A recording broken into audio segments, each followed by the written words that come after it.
Женитьба – это потребность всех людей. Но пророк, саллаллаху алейхи вассаляма, ввел в женитьбу сунну, этику, особые смыслы. При выполнении супругами всех необходимых условий их брак станет приятным, красивым, добрым, приносящим человеку пользу в обоих мирах.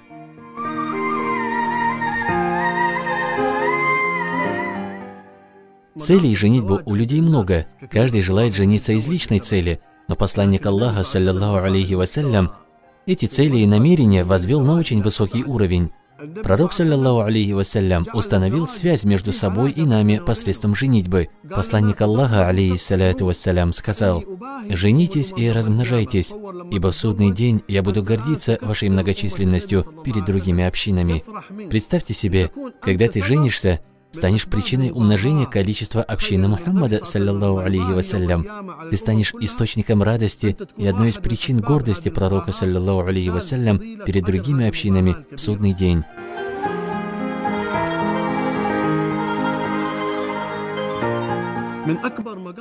Самая большая цель брака – это защита.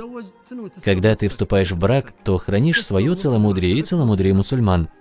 По сравнению с другими целями, эта цель самая большая и важная, поскольку она улучшает умму и отдаляет большие беды, на которые жалуется мусульманское общество.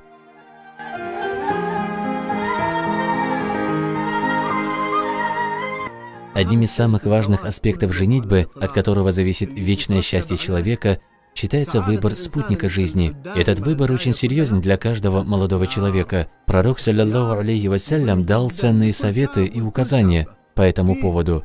Обрати на них внимание. Пророк, алейхиссаляту вассалям, сказал: смысл: на женщине женится из 4 причин: имущества, знатности, красоты и религии. Ищи же ту, которая является религиозной, и будет в этом благодать. Мужчина иногда женится из-за красоты девушки, а красота уходит. Женится из-за ее знатности, но и знатность может уйти, и девушка даже может оказаться в приниженном положении. Женится из-за имущества, а потом и сам, и его супруга могут стать нуждающимися. Однако в религиозности заключается благодать для человека. Как-то раз пророк, саллаллаху алейхи вассалям, сказал: смысл: остерегайтесь зеленого дерева, выросшего на навозе. А как это, о посланник Аллаха? Спросили сподвижники. Пророк, саллаллаху алейхи вассалям, ответил: это красивая девушка, которую плохо воспитали. К примеру, дерево зеленое, но внутри, посередине, гнилое. Также девушка внешне красивая, но воспитание у нее плохое и плохой нрав. Нужно обратить на это внимание. Другой момент, относящийся к девушке, это ее выбор будущего супруга. Пророк, саллаллаху алейхи вассалям, сказал: когда к вам придет человек, чьей религиозностью и нравом вы довольны, то выдавайте за него ваших дочерей. Если он религиозный, благонравный, верный, не нарушает твои права, боится Аллаха в отношении тебя, то выходи за него. Ведь пророк, саллаллаху алейхи вассалям, сказал об этом очень важные слова, к которым каждый должен прислушиваться. Если вы так не сделаете, то появится большая смута на земле. Мы знаем смысл этих слов, знаем, о какой большой смуте идет речь. А в чем ее причина? В игнорировании того, что имеет большое значение при выборе спутника. Осознавать важность выбора спутника жизни необходимо как парням, так и девушкам.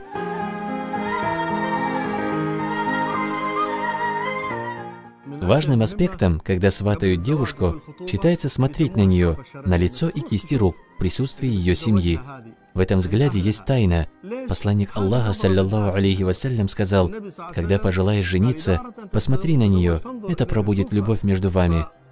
Этот взгляд определяет выбор по воле Аллаха. В сердце появится либо согласие, либо отказ.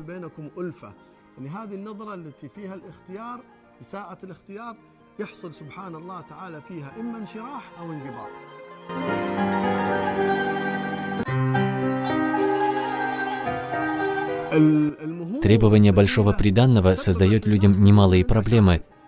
Многие парни обеспокоены, девушка обеспокоена, мать обеспокоена, семья девушки обеспокоена. Почему вы все обеспокоены? Это удивительное дело. Все обеспокоены, а сами целенаправленно постоянствуют в этом. Человек обязательно должен знать, что дочь не продают. И если даже оценить дочь, то никакое имущество этого мира не сравнится с нею. Если есть подходящий мужчина, зачем много имущества? Я желаю для дочери счастья, а счастье не заключено в деньгах. Счастье, когда этот мужчина уважает мою дочь, живет, почитая ее и проявляя заботу о ней.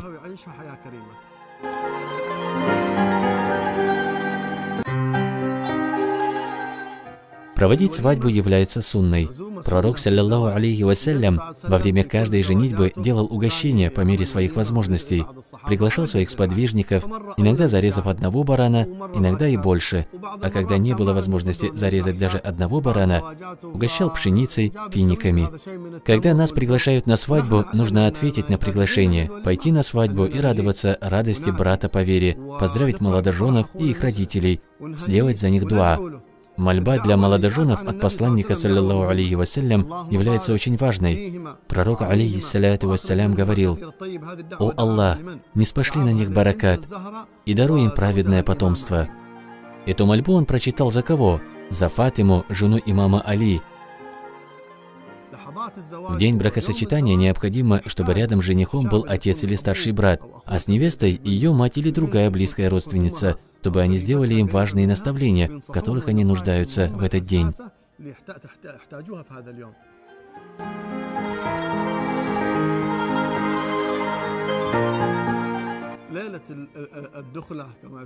Это ночь, во время которой впервые уединяются молодые.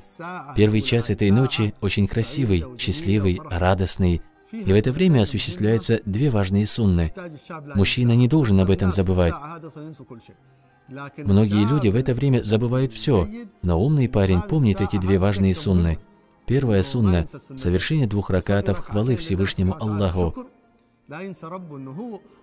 Не забывай Аллаха, эта свадьба была по Его милости, так соверши 2 раката хвалы. И вторая сунна – когда убирают завесу с лица жены, следует положить руку ей на лоб и прочитать: «О Аллах, сделай ее благой и благодатной». Сильная связь между нами и пророком, саллаллаху алейхи вассалям. Посланник Аллаха, алейхиссаляту вассалям, нам сказал: «Никах – это моя сунна. Кто отказался от моей сунны, тот не из моей общины». И если ты из умма Мухаммада, саллаллаху алейхи вассалям, из числа следующих ему, то будешь старательным в заключении брака и создании чистой семьи, будешь из числа особенных людей, отмеченным Аллахом в Коране. Скажи: «О Мухаммад, если вы любите Аллаха, то следуйте за мной, и тогда Аллах возлюбит вас».